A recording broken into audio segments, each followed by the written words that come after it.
নমস্কার, সিম্পল রেসিপিজে সবাই স্বাগত।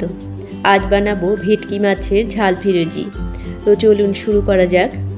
ভেটকি মাছের ঝাল ফিরোজি বানানোর জন্য নিয়েছি 7 পিস ভেটকি মাছ। একটু লবণ, হলুদ আর একটা পাতিলেবুর রস দিয়ে মাছটাকে মেখে নেব।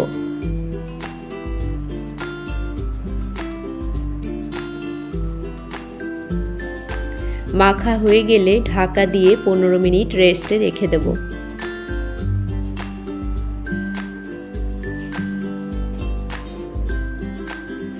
একটা মশলা করে নেব।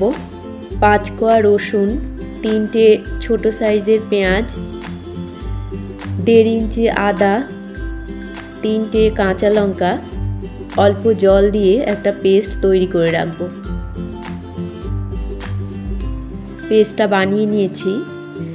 কড়াইতে সর্ষের তেল দিয়েছি। 3টে ছোট সাইজের ডুমো করে কাটা পেঁয়াজ দিয়ে দিলাম। 1 টিস্পুন চিনি দিয়ে পেঁয়াজটাকে ভেজে নেব।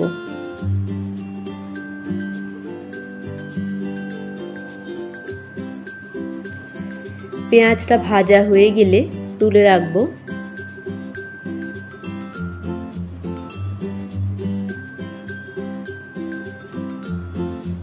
মাছটাকে ভেজে নেব।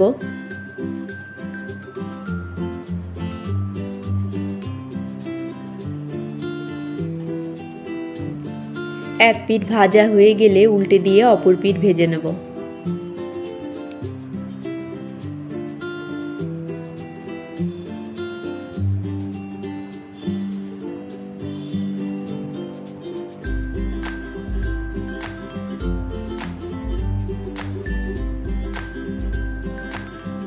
মাছটা ভাজা হয়ে গেছে, তুলে রাখবো।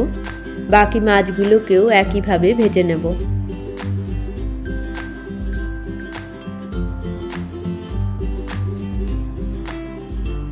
দুটো বড় সাইজের ডুমো করে কাটা আলু দিয়ে দিলাম। একটু লবণ আর হলুদ দিয়ে আলুটাকে ভেজে তুলে রাখবো।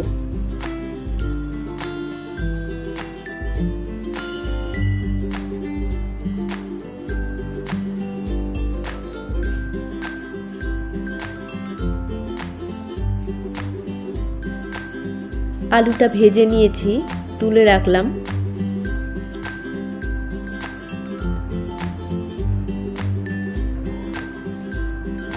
অবশিষ্ট তেলে 1 টেবিল স্পুন ঘি দিয়ে দিলাম।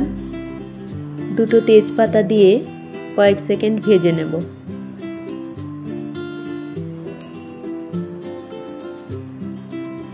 যে পেস্টটা বানিয়ে রেখেছিলাম আদা কাঁচা লঙ্কা, ওই পেস্টটা দিয়ে দিলাম। মিক্সির পাত্রটা ধোয়া জল দিয়ে দিলাম। মশলাটাকে কষিয়ে নেব। স্বাদ মতো লবণ, 1 টিস্পুন হলুদ গুঁড়ো দিয়ে দিলাম।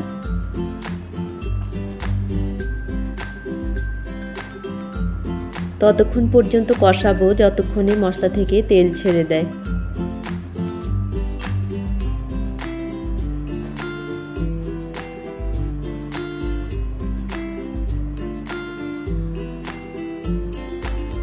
মশলা থেকে তেল ছেড়ে দিয়েছে।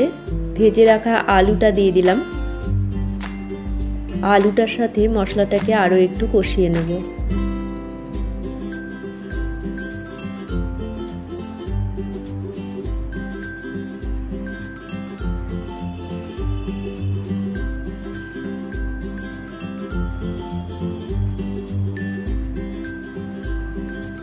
আলুটা কষানো হয়ে গেলে প্রয়োজন মতো গরম জল দিয়ে দিলাম।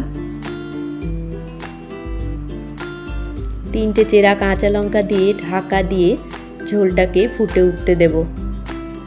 একটা মশলা করে নেব, ভাজা মশলা।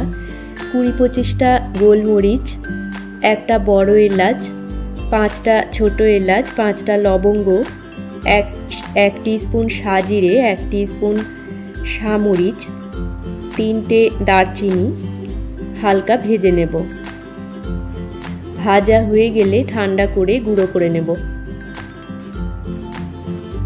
ঝোলটা ফুটে উঠেছে, ঢাকা খুলে মাছগুলোকে দিয়ে দেব।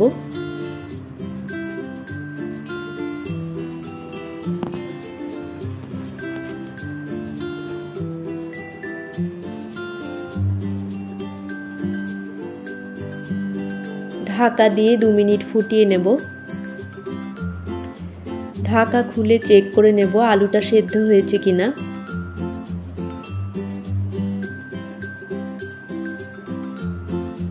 আলুটা সেদ্ধ হয়ে গেছে।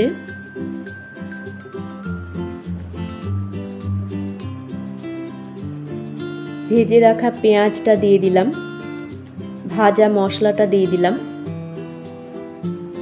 একটা পাতিলেবুর রস দিয়ে দিলাম, 1 টিস্পুন ঘি দিলাম। সব কিছু মিশিয়ে নেব। মিনিট খানেক ফুটিয়ে নিয়ে গ্যাসটা অফ করে দেব।